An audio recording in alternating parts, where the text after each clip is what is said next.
주일 말씀 듣겠습니다.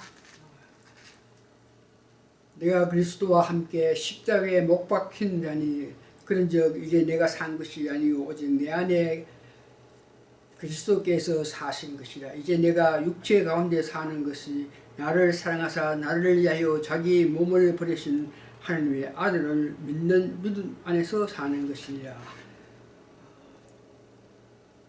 204장 말씀을 위해서 예수로 나의 구주 삼고 그런 주의 말씀 드리겠습니다. 예수로 나의 구주 삼고 성령과 피로써 거듭나니 이 세상에서 내 영혼이 하늘의 영광 누리노라.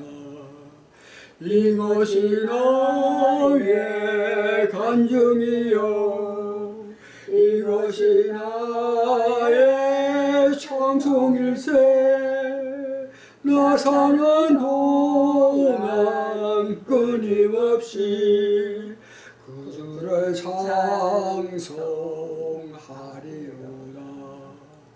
온전히 주께 맡긴 내 영 사랑의 음성을 듣는 중에 천사들 왕래하는 것과 하늘의 영광 보리라. 이것이 나의 간증이요 이것이 나의 찬송일세. 나 사는 동안 끊임없이 그주를 찬송하리로다. 3절 주 안에 기쁨 누림으로 마음의 분황이 잔잔하니 세상과 나는 강도 없고 구속한 주만 보이노라. 이것이 나의 간증이요 이것이 나의 찬송일세.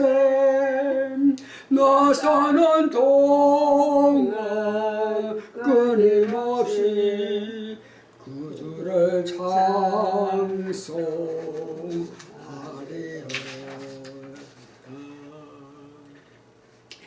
오늘 말씀은 바른 해석을 방해하는 요소에 관해서 말씀드립니다.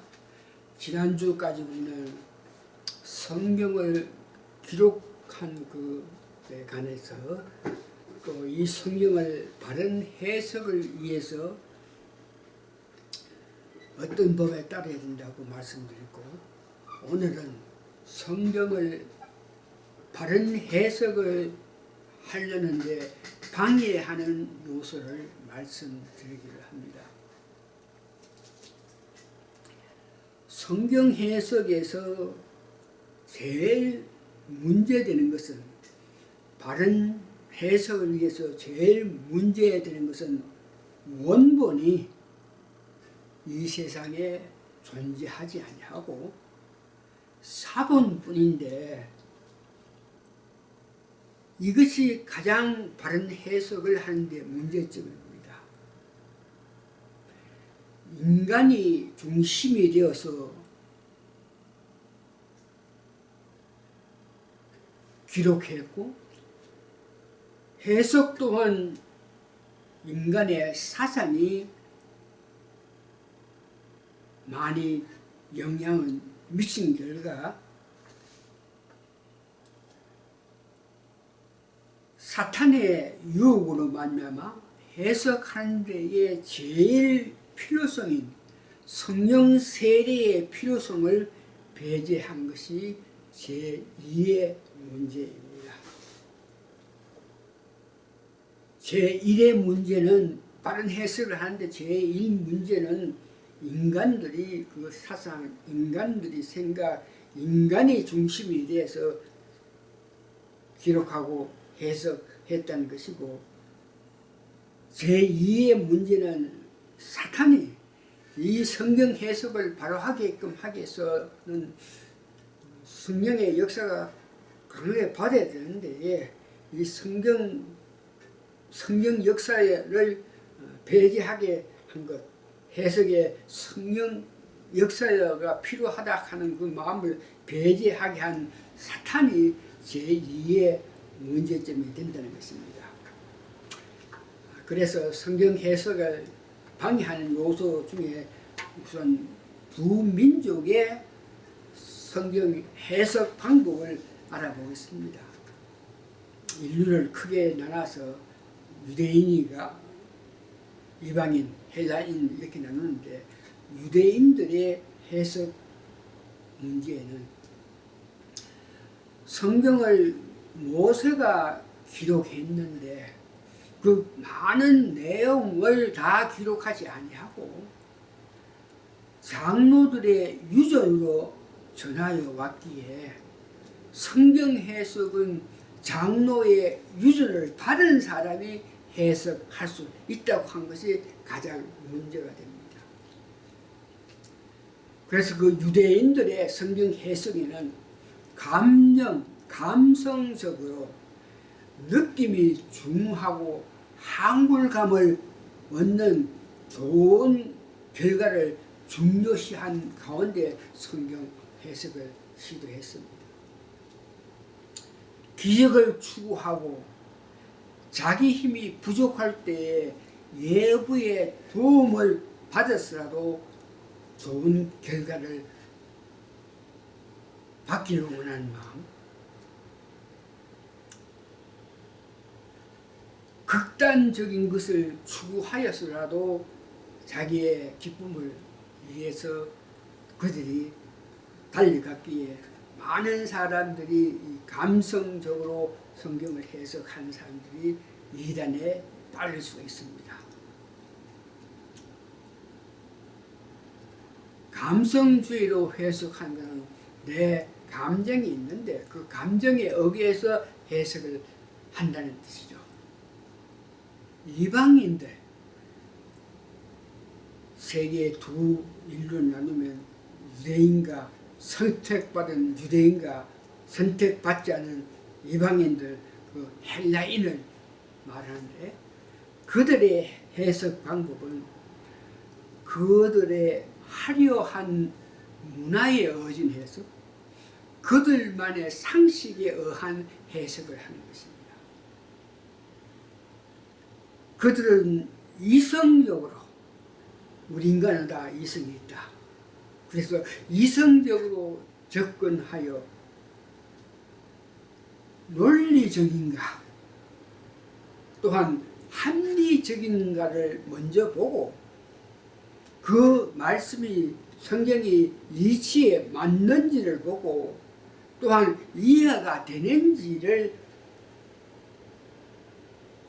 이런 문제에 사로잡혀서 철학적인 생각으로 사고로 끝없이 질문하나 해답이 없기에 허무주의에 빠질 수밖에 없는 그런 헬라인들. 성경 말씀에 고린도후서 10장 5절에는 자기 생각을 믿지 말라 그랬습니다. 이성주의자들은 자기 생각이 있는데 자기 생각에 의해서 무엇을 이렇게 판단하고 이해하고 해석하는데 이 생각을 믿지 말라 그러고, 골로새서 2장 8절에 보면 철학적인 질문은 있고 해답이 없는 철학적인 사고방식, 이런 것들은 헛된 속임수뿐이고 사람의 유전이고 초동 학문이라 그랬습니다. 그런 철학적인 사고는 그리스도를 쫓음으로 통해서 나오는 그런 사상 생각이 아니라는 것입니다. 그래서 헬라인들은 플라톤의 이상주의에 빠지고 그 이상주의에 의해서 성경을 해석하고 아리스토텔레스의 자연주의, 즉 개인주의로 자유주의적으로 해석하고 주관적 또한 쾌락주의적인 사고로 해석을 했던 것입니다. 이런 방법으로 인간을 중심으로 해서 해석을 했기 때문에 다른 해석이 가능하지 않은데, 두 번째는 악한 것들의 역사로 통해서 사탄의 역사로 통해 가지고 성경 해석을 바로 하지 못했는데, 오늘 본문에 나오는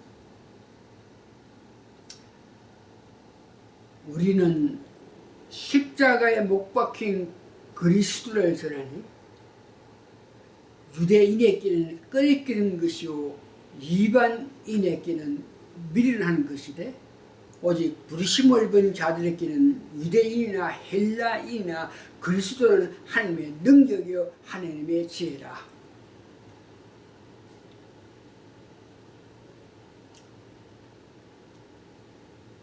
성령님의 도움으로 우리가 십자가의 도를 이해하게 되고, 십자가의 도를 이해할 때 성령의 능력을 주시는데, 그 성령의 능력으로 해석하는 것, 이것이 부인하게 되는 것이 크게 두 번째 성경을 바로 해석하지 못하는 것인데, 이것이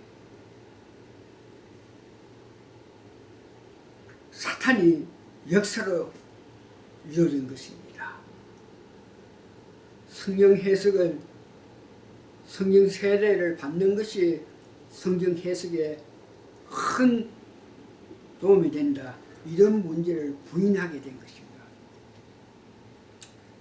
그래서 오순절에 받은 성령 세례는 일시적이니까, 그때 그 시대에 꼭 한 번 있는 것이니까 그 성령 세례는 끝나고 계속 주시지도 아니하고 받으려는 생각이 할 필요가 없다고 계속 강조하는 것입니다. 그래서 성령 세례를 받아야 된다고 이 마음을 가진 자를 이상주의로 취급해서 교회에서는 조용하라고 해서 결과적으로 성령 세례를 받지 못하여 성경 해석을 바로 하지 못했습니다. 다시 말씀드리지만 이것은 사탄의 역사로 통해서 우리가 성령 세례를 받아야 된다는 그 마음을 얻게 했는 것입니다. 오늘 세 번째는 악한 것이 사탄이 성령 세례를 받는 것에 대해서 방해했겠지만, 실질로 성령 세례를 받은 사람들이 하나님 말씀 이해하고 성령 받은 사람이 성경에 있는 말씀대로 수행하게 됐던 그 역사를 오늘 예를 드립니다. 제자들의 예를 들어서, 제자들은 정말 놀랍고 놀랍게 예수님과 3년 6개월을 동행했습니다. 3년 6개월, 3년 반 동안 지나면서 받은 은혜, 지혜, 지식은 한도 없이 끝도 없이 귀하고 귀한 그런 은혜를 받았습니다. 12 제자는 또한 부활해서 40일 동안 이 땅에 계시면서 그들이 어떤 문제가 있을 때 바로 오셔가지고 해답을 해주시고 그들에게 힘을 주고 능력을 주셨습니다. 그러나 예수님께서 십자가에 못 박혀가지고 돌아가신 이후에 그들은 보니까 전혀 전도도 못하고 전혀 하나님 말씀을 전하지도 못했습니다. 그러나 이와 같이 12제자와 500여 문도들이 전혀 하나님 나라에 대해서 전도하고 선포하고 말씀도 전하지 못하고 했는데 오순절에 성령을 받은 연후에 말씀에 순종하여서 순교 정신으로 전 세계에 전도하면서 목숨을 다 바치면서 그들은 주님 말씀에 순종했습니다. 이것이 성령을 받아서 성령을 바로 해석함으로 통해서 성경 말씀에 원하는 그 뜻을 수행할 수 있었다는 것입니다. 그런데 이와 같은 성경에서 이런 성령 세례가 일시적이고 그때 그 시기만 있는 것이 아니고 오실 때까지, 주님의 오실 때까지 계속적으로 믿는 자에게 나타난다 그럽니다. 성령 세례가 일시적이 아니고 주님 오실 때까지 오순절에 나타났던 성령의 역사가 계속 나타나고 있다는 것입니다. 그것을 증명하기 위해서 사도행전에는 사도행전 2장 38절에서 39절에 보니까 오순절 성령이 나타나기 전에 500여 문도에게 얼마 있지 않아서 성령이 임할 테니까 기다리라고 했던 사람들 가운데에 380명은 그때 어떤 이유인지 모르지만 그들은 떠나갔습니다. 어디를 갔습니다. 나머지 120명이 전식으로 기도하는 가운데 성령 세례를 받았는데 성령 세례를 받은 120문도가 사도행전 2장에 보니까 나아가서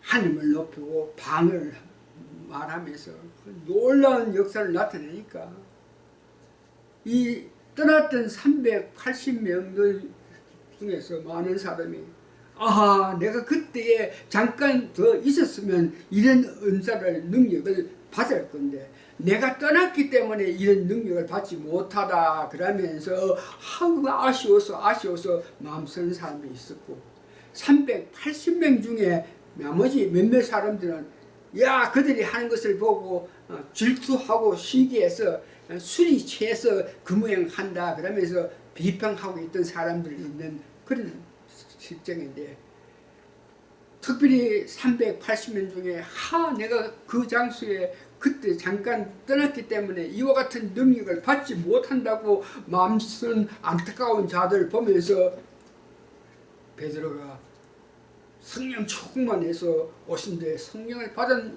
연후에 그 모인 사람들 특별히 그들에게 베드로가 갈때 너희가 회개하여 각각 예수 그리스도의 이름으로 세례를 받고 제사함을 얻으라. 그리하면 성령을 선물로 받으리니.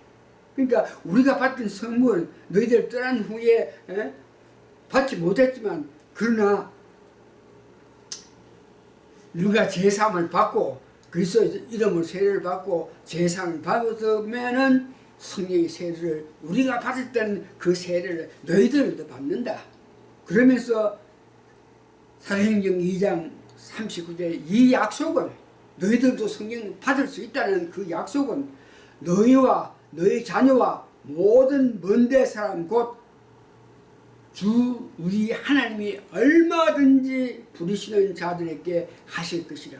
그러니까 성령 세례를 받은 것이 그때 그 시기만 있는 것이 아니고 그 시대가 지난 후에 계속적으로 성령 세례를 받을 수 있다는 것을 이야기합니다. 사도행전 8장 15절에서 19절에 보니까 빌립이 사마리아에 가서 복음을 전도함으로 통해서 나타나는 표적을 보고 이적을 보면서 사람들이 많이 세례를 받았어요. 세례를 받았으나 아직까지 그 사마리아 사람들은 성령의 세례를 받지 못했습니다. 그때에 사도행전 8장에 보면은 베드로하고 다른 사도가 와서 이방인 사마리아 사람들도 세례를 받았다 하는 그 말을 듣고 와서 세례 받은 그들에게 안수를 했을 때에 사도행전 2장의 오순절에 성령이 나타나서 받은 하나님을 높이고 방언을 하는 똑같은 역사를 나타나고 있습니다. 사도행전 8장 15절에서 19절을 보면은 그때 성령 세례를 받기로 기도했을 때 받은 사람들이 어떤 능력을 받아서 어떻게 나타났는지에 대한 사도행전 2장에는 하늘을 높이고 방언을 하면서 놀라운 나타냈다 그러는데 사도행전 8장에는 그와 같이 성령 세례를 받은 사람이 어떤 반응을 나타나는 게 기록하지 않는데 여기에 사도행전 8장 18절이 시몬이라는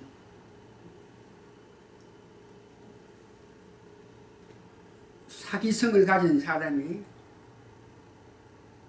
성령 세례를 받을 때 그 나타나는 그 역사가 얼마나 놀랍고 강했던지 그가 돈으로도 나도 안수하면은 그와 같은 성령 세례의 능력이 나타날 수 있게끔 나에게도 능력을 돌라 그러면 내가 많은 돈을 주면서까지 그런 능력을 나도 받을 수 있게 받아서 내가 기도하면 그들이 그런 능력을 받을 수 있게 해달라고 그랬을 때에 그 말을 봐서 사도들이 사마리아 사람들에게 기도했을 때 성령이 나타났을 때에 그 능력 방언을 하고 하나님을 높이고 귀한 말을 했을 때 그것을 시몬이 돈까지 주면서까지 그런 능력을 나도 받겠다 하는 것을 봐서 사도행전 8장에 나타난 역사는 사도행전 2장의 오순절에 성령이 나타났을 때 받는 것과 똑같은 것이라 하는 것을 우리가 알 수 있고 사도행전 10장에 보면 고넬로 백부장이 시몬을 모셔가지고 그에게 하나님 말씀을 들을 때에 말씀을 전하는 가운데에 성령이 내려와서 성령 세례를 했더니 거기에 이방인들이 모인 가운데서라도 성령을 받아서 하나님 높이고 방언을 했다는 성령 세례가 일시적인 것이 아니고 이방 사람들이라도 하나님이 택한 자들에게는 성령 세례를 했을 때에 방언을 하고 하나님을 높였다. 사도행전 19장에 보면은 에베소 사람들에게 너희들이 예수를 믿을 때에 성령 세례를 받았냐 그럴 때 우리는 성령 세례도 모른다 그랬을 때에 그들에게 하나님 말씀을 통해서 예수 믿는 자들이 믿고 난 후에 성령을 받을 때에 하나님 나라를 높이고 방을 받는다 하는 그 말을 하면서 그들에게 안수했을 때에 그들이 방언도 하고 예언도 하고 하나님 높인 것을 봅니다. 오늘 말씀을 정리합니다. 바른 해석을 방해하는 요소는 첫 번째 하나님 말씀인 성경을 인간적인 이성이나 감성이니 경험이니 쾌락이니 문화적으로 말씀을 해석하라고 시도한 것이 바른 해석의 첫 번째의 방해고 두 번째 방해는 성령 세례를 강하게 받아야만 된다는 이 문제를 사탄이 막아서 성령 세례 받을 필요 없다고 하는 그 이론을 그런 사실을 세상에 전파해서 성령 세례 받을 필요 없다는 그런 문제가 계획에 대해서 바른 해석을 하지 못했습니다. 그래서 결론적으로 바른 해석은 성령 세례를 강하게 받은 자들 중에서 순교 정신으로 살아갈 때에 성경을 해석하는 지혜를 받은 자만이 가능하다 하는 것을 말씀드리면서 다음 주에는 성령 세례를 강하게 받고 순교 정신으로 나아가면서 성경 해석하기를 원하는 마음을 가져서 그 마음으로 하나님께서 보시고 지혜를 받은 자가 성경 해석을 바로 하는 것을 제가 전함으로써 성경에 대한 말씀을 마치기로 합니다. 오늘은 다시 한번 바른 성경 해석을 하기 위해서는 성령 세례를 강하게 받아서 성령 주님 은혜로 순교적인 정신으로 살아갈 때에 주시는 성경 해석을 위한 지혜가 우리도 받아야 되겠다는 그런 마음을 욕심을 가지면서 살아가시는 여러분 되시기를 예수님 이름으로 축원합니다. 아멘. 자, 마치겠습니다. 수고했어요. 다 됐지?